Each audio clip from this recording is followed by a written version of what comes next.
ಯುದ್ಧದ ಎಫೆಕ್ಟ್ನಿಂದಾಗಿ LPG ಸಾಕಷ್ಟು ಸಮಸ್ಯೆ ಆಗ್ತಾ ಇರುವಂಥದ್ದು. ಒಂದು ಕಡೆ ಆಟೋ ಗ್ಯಾಸ್ ಸಿಗ್ತಿಲ್ಲ ಅನ್ನುವಂಥದ್ದು, ಮತ್ತೊಂದು ಕಡೆ ಹೋಟೆಲ್ಗೂ ಕೂಡ LPG ಸಪ್ಲೈ ಆಗ್ತಾ ಇರಲಿಲ್ಲ. ಈಗ ಆಟೋ ಗ್ಯಾಸ್ ಕಳೆದ ಒಂದು ವಾರದಿಂದ ಮಂಡ್ಯದಲ್ಲಿ ಸಮಸ್ಯೆ ಶುರುವಾಗಿರುವಂಥದ್ದು.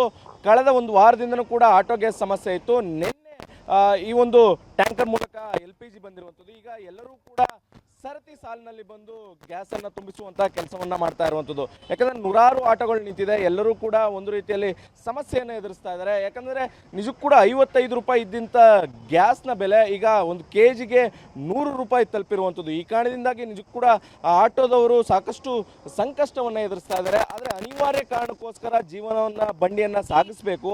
ಆ ಕಾರಣಕ್ಕೋಸ್ಕರ ಈ ಒಂದು ಎಷ್ಟೇ ದುಡ್ಡಾದರೂ ಕೂಡ ಡಬಲ್ ಆದರೂ ಕೂಡ ಒಂದು ಗ್ಯಾಸ್ ಅನ್ನು ತುಂಬಿಸುವಂತ ಕೆಲಸವನ್ನ ಮಾಡ್ತಾ ಇದ್ದಾರೆ. ಈಗ ದೃಶ್ಯಗಳು ನೋಡಬಹುದು ಎಷ್ಟರ ಮಟ್ಟಿಗೆ ಸಮಸ್ಯೆಯನ್ನು ಎದುರಿಸ್ತಾ ಇದ್ದಾರೆ. ಎಲ್ಲೋ ಒಂದ್ ಕಡೆ ಬೇರೆ ದೂರದಿಂದ ಹೋಗ್ತಾ ಇದ್ದಾರೆ.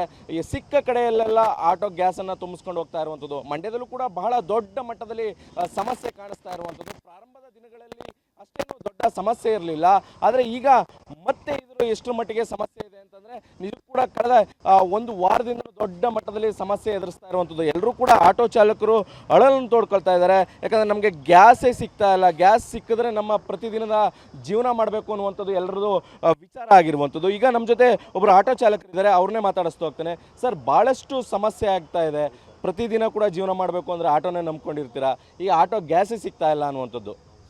ಸರ್, ಗ್ಯಾಸ್ ಸಿಗ್ತಾ ಇಲ್ಲ, ಮತ್ತು ರೇಟು ಬಾಡಿಗೆನೂ ಅಷ್ಟು ಕೊಡ್ತಾ ಇಲ್ಲ ಅವರು. ಮತ್ತು ತೊಂದರೆ ಆಗಿದೆ. ಒಂದು ವಾರಕ್ಕೆ ಒಂದ್ಸಲ ಗ್ಯಾಸ್ ಗ್ಯಾಸ್ ಅಲ್ಲಿ ಕೇಂದ್ರ ಸರ್ಕಾರ 67 ರೂಪಾಯಿ ಫಿಕ್ಸ್ ಮಾಡೋದು, ಇಲ್ಲಿ 99 ರೂಪಾಯಿ. ನಾವು ಹೆಂಗೆ ಜೀವನ ಮಾಡೋದು? ಸರ್ಕಾರ ಇದ್ರ ಬಗ್ಗೆ ಗಮನ ತಗೋಬೇಕು, ದಯವಿಟ್ಟು ಗಮನ ತಗೋಬೇಕು, ಗಮನ ಹರಿಸ್ಬೇಕು, ನಮ್ಗೆ ಪರಿಹಾರ ಕೊಡಬೇಕು. ನಾವು ಕೇಳೋದು ಪರಿಹಾರ. ತುಂಬ ಜೀವನನೇ ಕಷ್ಟ ಆಗ್ಬಿಟ್ಟಿದೆ. ಏನು ಮಾಡುವಂಥ ಪರಿಹಾರ ಕೊಡಬೇಕು. ನಿಮ್ಮ ಕೈ ಮುಗಿತೀನಿ.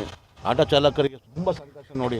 ಬೆಳಗ್ಗೆ ಬಂದವರು ತಿಂಡಿ ಇಲ್ಲ ಸರ್, ತಿಂಡಿ ಮಾಡಿಲ್ಲ. ಲೈನು ಅಲ್ಲಿ ಗಂಟಲು ನಿಂತಿದೆ, 1 ಕಿಲೋಮೀಟ್ರ್ ಲೈನ್ ನಿಂತಿದೆ, ತಿಂಡಿ ಮಾಡಿಲ್ಲ, ಇನ್ನೂ ಗ್ಯಾಸ್ ಸಿಕ್ಕಿಲ್ಲ. ನಮ್ಮ ಪರಿಸ್ಥಿತಿ ನೋಡಿದ್ರೆ ಯಾರಿಗೂ ಬೇಡಿ ಸರ್. ಈ ಬಾಡಿಗೆನೂ ಇಲ್ಲ ಸರ್. ಬಾಡಿಗೆ ಪಾಪ ಎಲ್ಲಿ ಕೊಡ್ತದೆ? ಜಾಸ್ತಿ ಕೇಳಿದ್ರೆ ಪಬ್ಲಿಕ್ ಎಲ್ಲಿ ಕೊಡ್ತದೆ? ಇಲ್ಲಿ ರೇಟ್ ಜಾಸ್ತಿ. ನಾವು ಕೇಳೋಕೆ ಹೋದ್ರೆ ಯಾಕಪ್ಪ ಅಂತಾರೆ, ಅರ್ಥ ಆಗಲ್ಲ ಜನಕ್ಕೆ. ಬಾಡಿಗೆನೂ ಇಲ್ಲ, ಹೊಡಿಯುವ ಬಾಡಿಗೆ ಅಂದರೆ ಜಾಸ್ತಿ ಕೇಳೋಕೆ ಹೋಗಲ್ಲ. ಜಾಸ್ತಿ ರೇಟಿಂದ ಕೊಡೋದ್ರೆ ಯಾಕಪ್ಪ ಅಂತಾರೆ. ಈ ರೀತಿ ಸಂಕಷ್ಟ ಆಗಿದೆ ಸರ್. ಅನಿವಾರ್ಯವಾಗಿ ಹಾಕ್ಸ್ಲೇಬೇಕು, ಅದಕ್ಕೆ ಹಾಕ್ಸ್ಲೇಬೇಕು. ನಮ್ಮ ಓಡಾಡೋಕ್ಕಾರ ಬೇಕಲ್ಲ ಸರ್. ನಮ್ಮ ಆಟ ಇಲ್ಲ, ನಮ್ಮ ಕೈ 2 ಕೈಯಲ್ಲಿ ಇದ್ದಂಗೆ ಇಲ್ಲ. ನಮ್ಮ ಬೇರೆ ಕೆಲಸ ಬರೋಲ್ಲ ನಮಗೆ. ಹಂಗಾಗಿ ದಯವಿಟ್ಟು ಸರ್ಕಾರ ಗಮನ ಹರಿಸ್ಬೇಕು ಇದ್ರ ಬಗ್ಗೆ. ಆಟೋ ಚಾಲಕರ ಬಗ್ಗೆ ಸರ್ಕಾರ ದಯವಿಟ್ಟು ಗಮನ ಹರಿಸ್ಬೇಕು ಸರ್. ನಾನು ಕಳಕಳಿಯಿಂದ ಕೇಳ್ತೀನಿ. ನಾವು ಯಾವ ಪಕ್ಷಸ್ಥರೂ ಅಲ್ಲ. ದಯವಿಟ್ಟು ನಮ್ಮ ಆಟೋ ಚಾಲಕರಿಗೆ ಸಂಕಷ್ಟದಲ್ಲಿದ್ದಾರೆ. ನಾವು ಜೀವನ ಮಾಡೋದಕ್ಕೆ ಕೆಟ್ಟ ಸರ್. ಬೆಳಗ್ಗೆ ನಾಷ್ಟ ತಿಂದಿಲ್ಲ ಸರ್. ಬೆಳಗ್ಗೆ ಬಂದವರು ನೋಡಿ, ಈಗ ನಾನು 3ನೇವನು. ಬೆಳಗ್ಗೆ ಬಂದು ಟೈಮ್ ಎಷ್ಟೀಗ ತಿಂಡಿ ತಿಂದಿಲ್ಲ. ದಯವಿಟ್ಟು 6 ಗಂಟೆಗೆ ಹೌದು, 6 ಗಂಟೆಗೆ ಬಂದು ನಿಂತವರು. ಈಗ ಅಲ್ಲಿ 10 ಮುಕ್ಕಾಲಾಗಿದೆ. ಮೊದಲನೇದೆಲ್ಲ ಸಮಸ್ಯೆ ಇರಲಿಲ್ಲ ಮಂಡ್ಯದಲ್ಲಿ, ಎಲ್ಲ ಸಿಗ್ತಿತ್ತು. ಈಗ ಪುನಃ ಶುರುವಾಗಿದೆ. ಹಾಂ, ಎಲ್ಲ 6 ದಿನ ಆಗಿತ್ತು ಗ್ಯಾಸ್ ಬಂದು.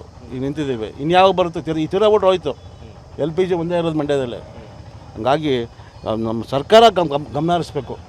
ನಮ್ಮ MLAಗಳು ಹೋಗಿ ಹೇಳಬೇಕು, MP ಗಳು ಹೋಗಿ ಹೇಳಬೇಕು ಅಂತ ನಾನು ಕೈ ಮುಗಿತೀನಿ ಸರ್. ಇವಿಷ್ಟು ಆಟೋ ಚಾಲಕರ ಮಾತುಗಳಾಗಿರುವಂಥದ್ದು. ನಿಜಕ್ಕೂ ಕೂಡ ನಾವು ಬೆಳಗ್ಗೆಯಿಂದನೂ ಕೂಡ ಒಂದು ಗ್ಯಾಸ್ಗೋಸ್ಕರ ಇವತ್ತು ಬಂದು ಕಾದು ನಿಂತಿದ್ದೀವಿ. ಎಲ್ಲೋ ಒಂದು ಕಡೆ ಗ್ಯಾಸ್ ಖಾಲಿ ಆಗ್ಬಿಟ್ರೆ ಅನ್ನುವಂಥ ಆತಂಕ ಇದೆ. ಎಲ್ಲೋ ಈ ಒಂದು ವಿಚಾರವಾಗಿ ಸರ್ಕಾರ ನಮ್ಮ ಗಮನಕ್ಕೆ ತಗೊಂಡು ನಮಗೆ ಪರಿಹಾರ ಕೊಡುವಂಥ ನಿಟ್ಟಿನಲ್ಲಿ ಕೆಲಸ ಮಾಡಬೇಕು ಅನ್ನುವಂಥ ಮಾತುಗಳನ್ನ ಹೇಳ್ತಾ ಇರುವಂಥದ್ದು. ಕ್ಯಾಮ್ರಾ ಪರ್ಸನ್ ಗುರುರಾಜ್ ಜೊತೆ ದಿಲೀಪ್ ಚೌಧರಿ, TV9 ಮಂಡ್ಯ.